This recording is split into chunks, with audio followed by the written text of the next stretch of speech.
Olá, pessoal.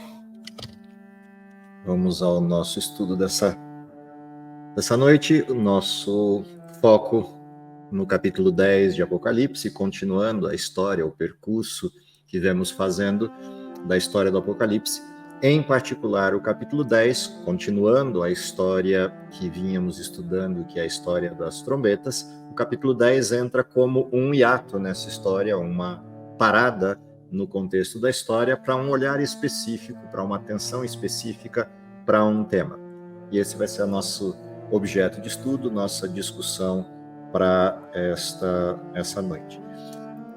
Apenas compartilhando com vocês, para a gente acompanhar juntos o desenho, acompanhar juntos essa história, essa perspectiva do capítulo 10 de Apocalipse. O que é interessante observar quando a gente olha para o capítulo 10, em primeiro lugar, é entender que existe um contexto por trás desse capítulo. E esse contexto, manifesto no capítulo 10, tem a ver com a estrutura das trombetas e, particularmente, enquanto contexto, o momento posterior à sexta trombeta.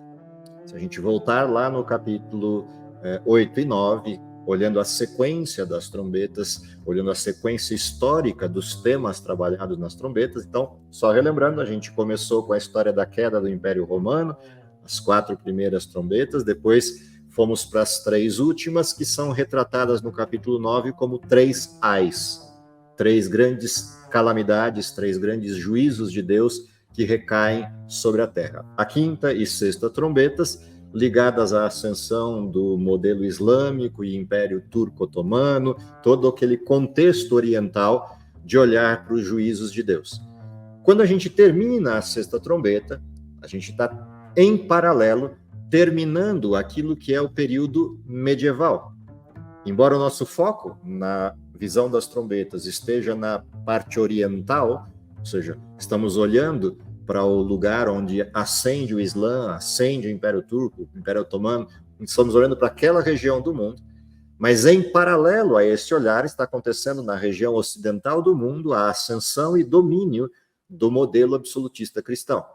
O que significa que quando chegamos à sexta trombeta, estamos, enquanto época, enquanto tempo histórico, ao final do período medieval, na transição do último pacote das profecias. E é com esse contexto que a gente deve olhar o que está acontecendo no capítulo 10 de Apocalipse. Para isso, vamos começar com um olhar para a primeira parte do capítulo 10, que são os versos 1 e 2, como introdução nossa da leitura e do acompanhamento do texto nesse momento. Apocalipse 10.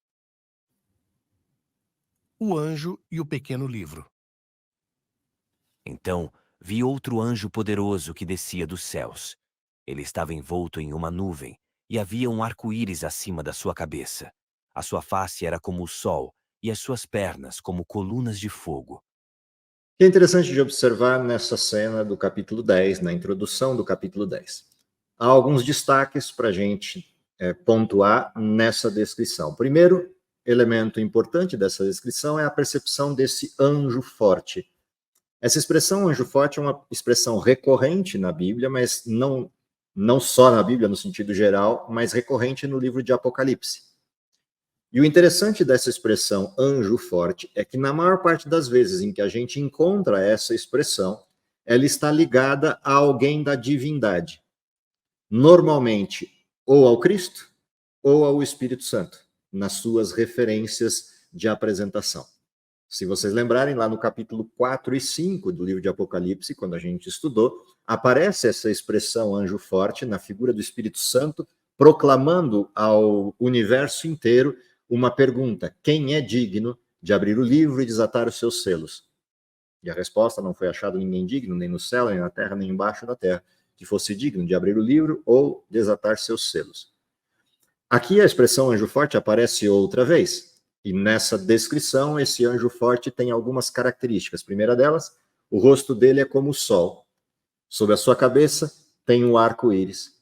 E os seus pés são como colunas de fogo. De onde vimos, ou ao que remete esses 3 símbolos que a gente vê no capítulo 10, o verso 1 e 2. Se a gente se lembrar do capítulo 1 de Apocalipse, o capítulo 1 de Apocalipse descreve uma pessoa com essas características. E a pessoa lá do capítulo 1 é a pessoa de Cristo. Portanto, esse anjo forte que aparece no capítulo 10 é uma referência, uma alusão à pessoa de Cristo. Dadas as características, o rosto do sol, como a justiça de Cristo, o arco-íris sobre a sua cabeça, representando sua santidade e a santidade do templo. Esse arco-íris aparece tanto em relação a Jesus, quanto aparece em relação ao trono de Deus, em algumas das descrições. E os pés como colunas de fogo são os mesmos referenciais que estavam lá no capítulo 1 do livro de Apocalipse. Ou seja, começamos o capítulo 10 com a identificação de Cristo entrando em cena com um objetivo em específico. E esse objetivo em específico tem a ver com uma outra referência que também aparece no texto. E essa referência que aparece no texto é de que ele tem um livrinho aberto. Ele carrega nas suas mãos um livrinho aberto. E essa expressão de um livrinho aberto é uma expressão também interessante da gente observar. Por que interessante? Porque essa expressão de um livrinho aberto, dado o tempo dessa profecia, lembra, estamos no contexto do pós-sexta trombeta, portanto, estamos no período posterior ao término da estrutura medieval. Exatamente o tempo em que começa o que a gente chama na Bíblia de tempo do fim. O contexto de tempo do fim com um livro aberto nos chama à memória um texto em Daniel, particularmente o texto de Daniel capítulo 12, os versos 4, 7 e 9. E quando a gente olha para esses textos no livro de Daniel e relembra o que está escrito lá, passa a fazer sentido o contexto de um livro aberto neste momento peculiar da história. Acompanha comigo aí o texto na sequência. E tu, Daniel, encerra as palavras desse livro e até o tempo do fim. Muitos correrão de uma parte a outra e o conhecimento se multiplicará. Então ouvi um homem vestido de linho que estava sobre as águas do rio, o qual levantou ao céu a sua mão direita e a sua mão esquerda e jurou por aquele que vive eternamente que isso seria para um tempo, tempos e metade de um tempo. E quando tiverem acabado de espalhar o poder do povo santo, todas essas coisas serão cumpridas. Vai, Daniel, porque essas palavras estão fechadas e seladas até o tempo do fim. Ou seja, que referência interessante aparece aqui.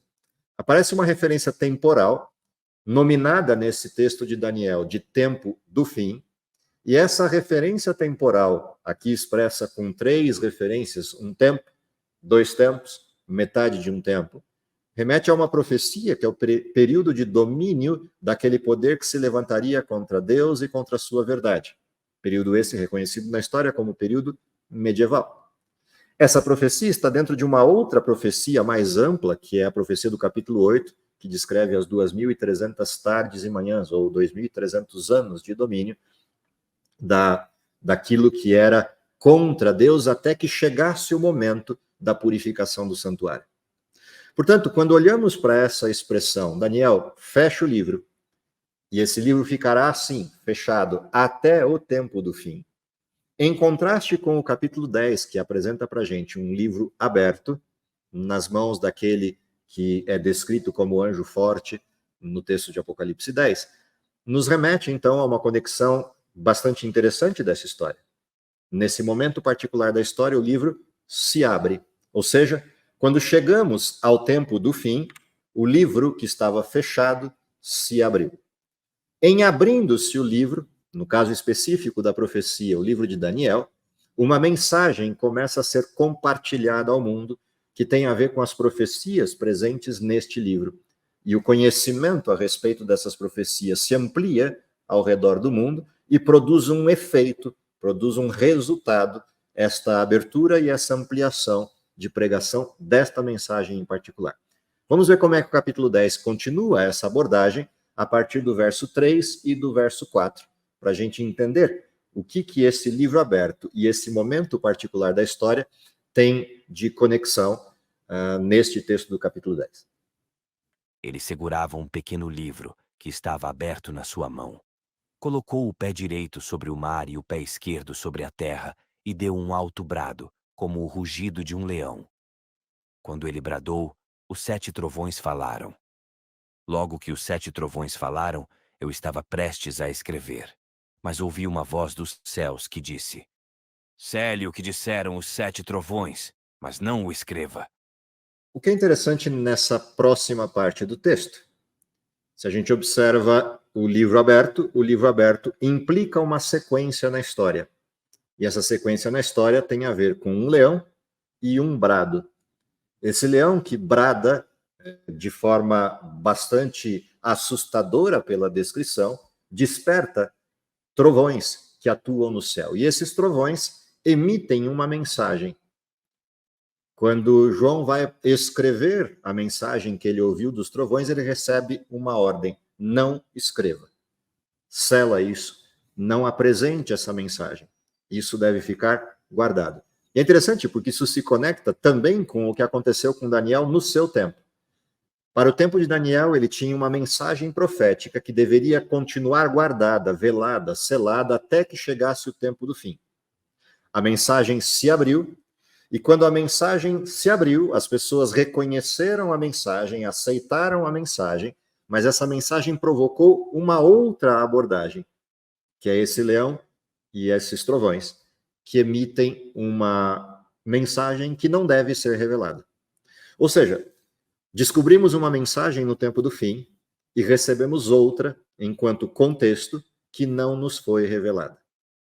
Quando a gente analisa a Bíblia de uma maneira mais ampla e percebe a conexão do tempo do fim com essa mensagem em específico, parece ficar evidente de que essa mensagem dos trovões diz respeito ao anúncio da vinda de Jesus, diz respeito ao que nos faria saber quando e como acontece a vinda de Jesus no sentido temporal ou no sentido de localização, no tempo.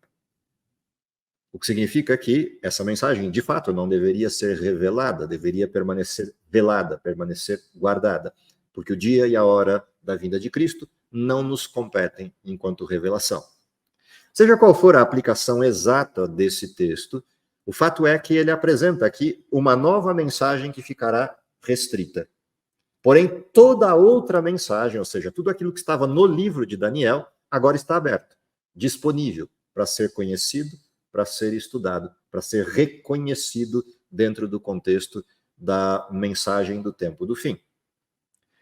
Porém, aparecem algumas outras coisas no capítulo 10 que também nos chamam a atenção, em particular para esse tempo, nessa expressão dos versos 3 e 4 e dos demais versos.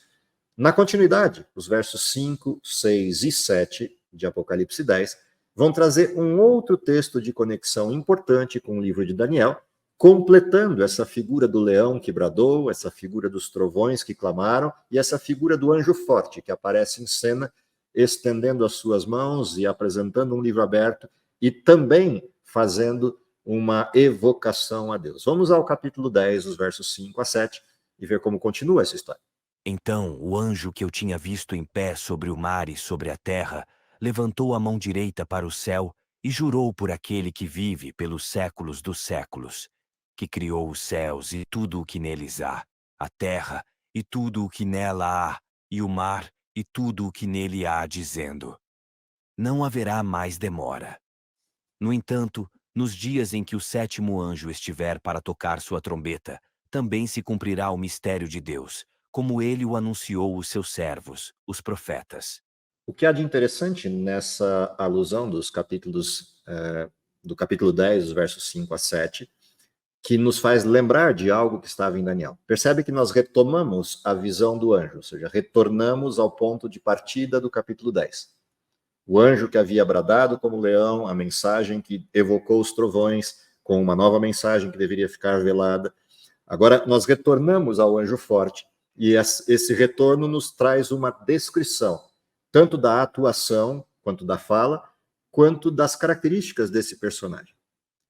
Se a gente observar com atenção os textos do capítulo 10, comparados com o texto do capítulo 12 de Daniel, isso traz uma expressão interessante de analogia entre os dois blocos. Primeira coisa interessante de observar nesses dois blocos. Se a gente olha para o texto de Daniel 7, o texto de Daniel 7 traz como referência: eu ouvi o homem de vestido de linho que estava sobre as águas do rio, o qual levantou ao céu a sua mão direita e esquerda e jurou por aquele que vive eternamente que isso aconteceria depois de um tempo, e metade de um tempo, até que haja acabado de espalhar o poder do povo santo, todas essas coisas serão cumpridas. Quando a gente vai para o capítulo 10, o capítulo 10 também apresenta um anjo, uma figura de um ser celestial, e essa figura é apresentada como sobre o mar e sobre a terra.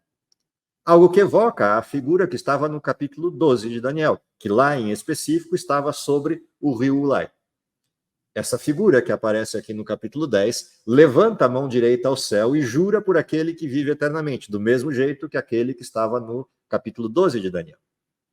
E ele jura por aquele que vive pelos séculos dos séculos, criou o céu, tudo que nele há, a terra e tudo que nela contém, o mar e todas as coisas que nele se encerram, não haveria mais tempo.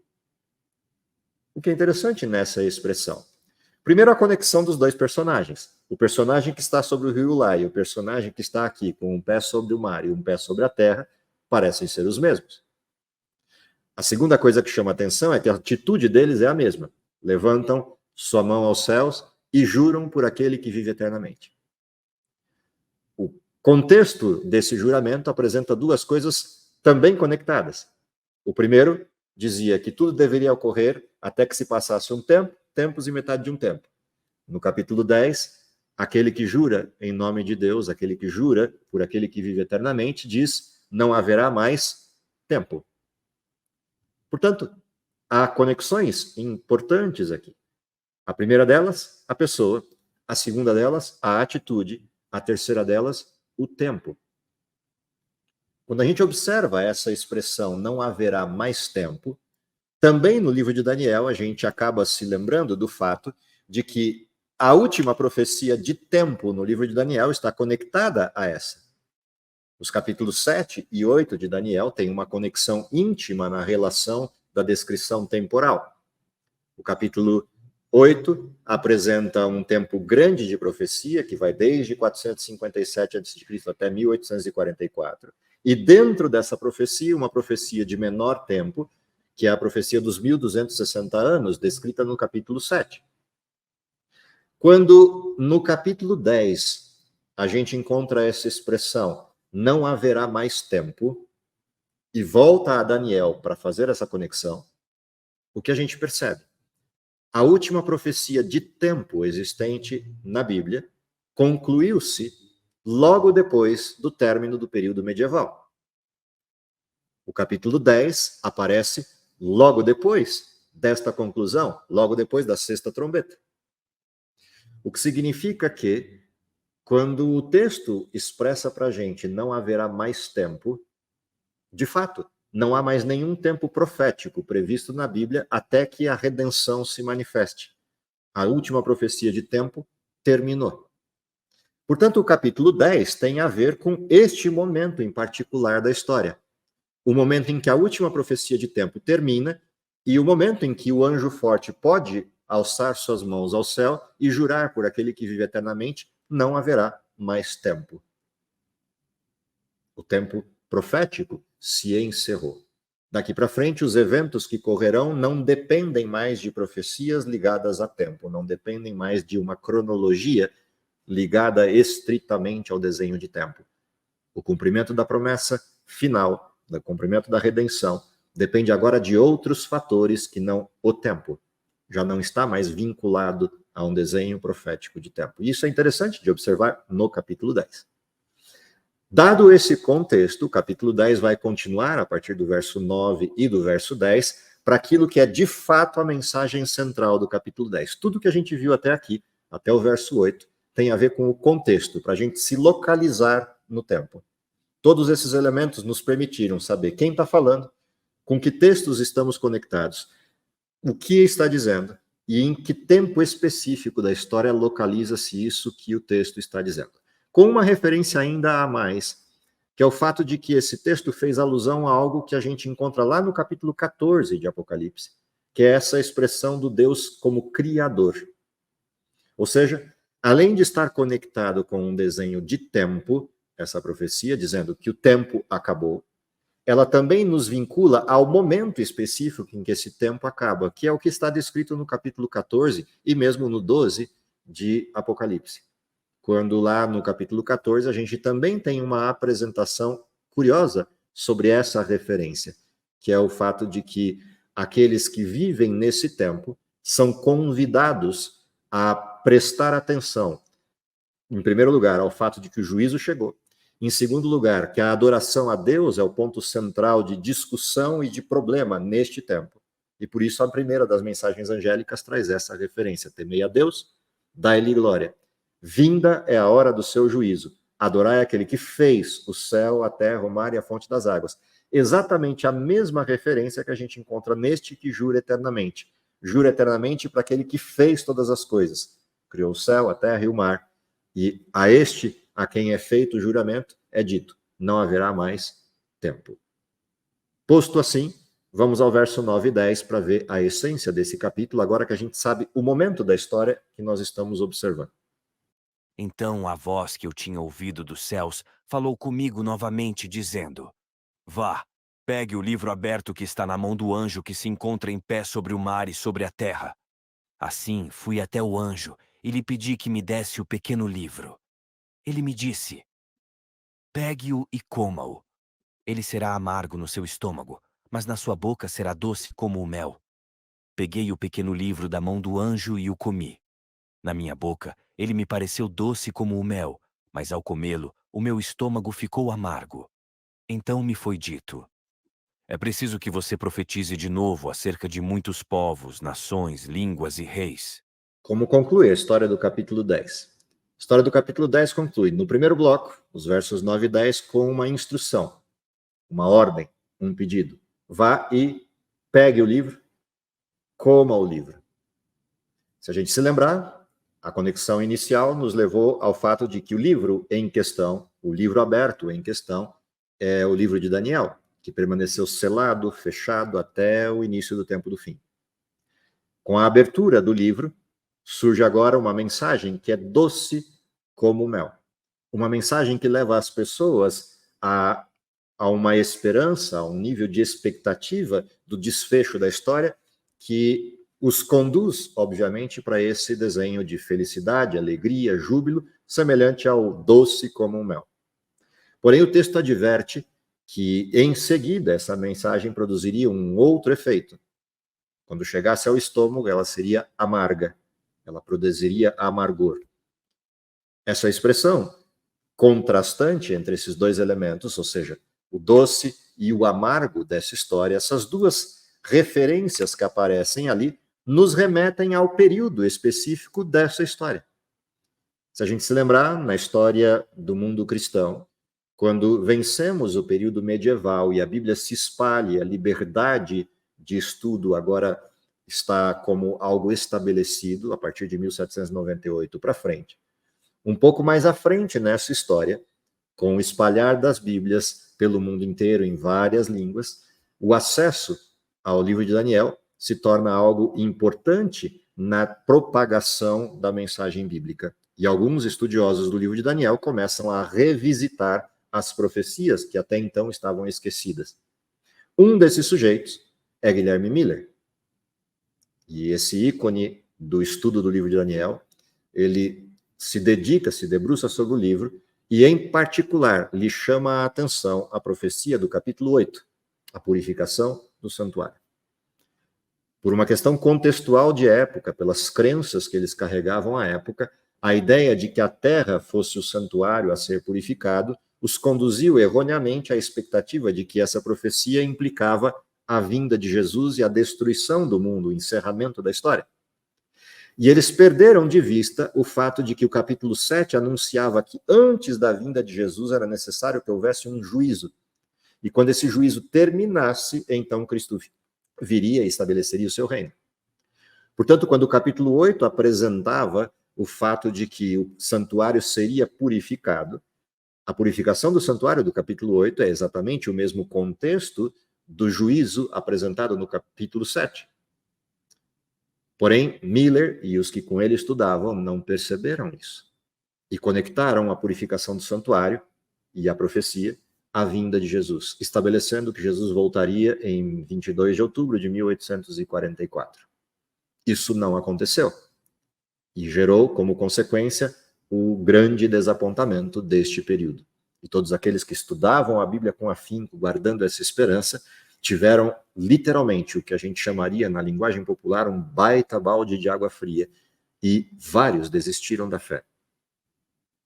Esse lugar em específico que você vê na foto, a chamada ou apelidada de Pedra da Ascensão, que era o lugar onde eles aguardavam, Miller e sua família aguardavam ansiosamente naquela noite de 22 de outubro, a chegada do Cristo, se tornou o lugar de decepção e o marco deste desapontamento. A mensagem que fora doce como mel, na expectativa de que poderiam ver Cristo voltando nas nuvens do céu, se tornou amarga no dia seguinte, quando tiveram que encarar a dura realidade de que Cristo não veio. E é interessante, porque se Miller tivesse prestado um pouco mais de atenção e compreendido o capítulo 10 de Apocalipse, talvez não tivesse passado por esse processo. O problema é que interpretar profecias quando você as está vivendo não é tão simples quando, para nós, olharmos para trás e interpretarmos as profecias depois que elas ocorreram. O que nos adverte de algo que lá no início dos nossos estudos de Apocalipse eu pontuei. As profecias não nos estão dadas para adivinhar o futuro, embora elas até o descrevam. As profecias estão dadas para a gente olhar para trás e ver a forma como, de maneira precisa, Deus fez cumprir todas essas profecias, ver a maneira preciosa como Deus nos revelou o que deveria acontecer, é olhando para trás e entendendo o cumprimento das profecias que a gente pode confiar nas promessas de Deus que estão para frente. Felizmente, esse grupo de sinceros pesquisadores da Bíblia e que passaram pela amarga experiência do desapontamento, não encerraram seu percurso aí. Quando a gente vai ao verso 11 do capítulo 10 de Apocalipse, aparece algo importante ali. Que coisa é essa que aparece no capítulo 10, do verso 11? A de que ainda importava que profetizassem a nações, povos, tribos, línguas, por mais um tempo. Ou seja, o que aconteceu com as pessoas que viveram esse desapontamento? Aqueles que eram sinceros e entenderam que a Bíblia não poderia estar errada e se havia algum erro, estava com eles ou com sua interpretação. Resolveram debruçar-se sobre a Bíblia novamente. E ao debruçar-se sobre a Bíblia, foram descobrindo uma série de outras verdades que haviam sido esquecidas no tempo. Inclusive, encontrando qual era o erro da estrutura profética que estavam aguardando equivocadamente para 22 de outubro de 44. E a partir daí, o capítulo 10 apresenta um chamado. Qual é esse chamado? Importa que vocês profetizem por mais tempo, a todos os lugares, ao mundo inteiro. Ou seja, o capítulo 10, ao mesmo tempo que descreve um desapontamento, representado pelo amargor no estômago daquele livrinho que foi comido, ele também apresenta que a história não para ali.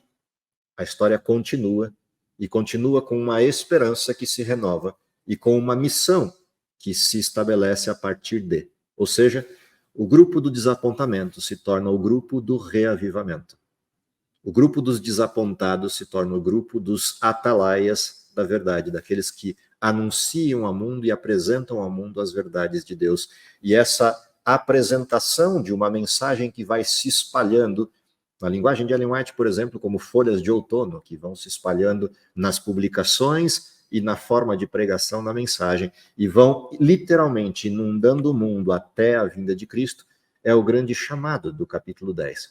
Ou seja, no meio da discussão das trombetas, antes que o último dos ais aconteça, antes que a última trombeta toque, é necessário que a gente volte e observe que haverá um momento específico na história em que Deus convidará os seus filhos a retornarem. Deus chamará os seus filhos à percepção da sua mensagem. E esse ato aberto no capítulo 10, que nos conta esse pedaço da história, interrompe só para dizer isso. Nós que vivemos nesse tempo da história temos o privilégio de cumprir o verso 11. Espalhar a mensagem e a boa nova do Evangelho ao mundo até que Cristo venha. Na sequência do capítulo 10, a gente retoma o tema principal. Voltamos à sequência das trombetas. E aí o tema recua para a gente entender o que estava acontecendo do outro lado do mundo. Durante a sexta trombeta, nós fomos chamados a atenção a observar o que estava acontecendo no mundo turco-otomano, na evolução dos impérios daquela região. Agora, no capítulo 11, a gente pega o mesmo período e vai ser convidado a olhar nessa mesma época o que estava acontecendo do outro lado do mundo e que resultaria no toque da última trombeta, o terceiro dos ais. Mas isso é um tema para um outro momento, quando estivermos estudando o capítulo 11. No capítulo 10, o que importa para nós é a percepção deste chamado, a percepção dessa oportunidade que Deus nos concede de cumprir o último tempo da história com a pregação do Evangelho. Que seja essa a sua realidade e a minha, é o que eu desejo para todos nós, até que Cristo venha. Vamos orar? Querido Pai que está nos céus, te agradecemos pelo dom da vida, te agradecemos porque a tua mensagem nos alcança por diversas formas e em diversas épocas. Te agradecemos pela oportunidade que temos de, neste tempo peculiar da história, sermos os atalaias da tua verdade, os proclamadores do teu Evangelho, como último convite divino aos seus filhos na terra. Dá, Senhor, que, cumprindo a missão, possamos abreviar a tua vinda e, se possível, vê-lo voltando em nossa geração, é o que lhe pedimos. Por Jesus. Amém.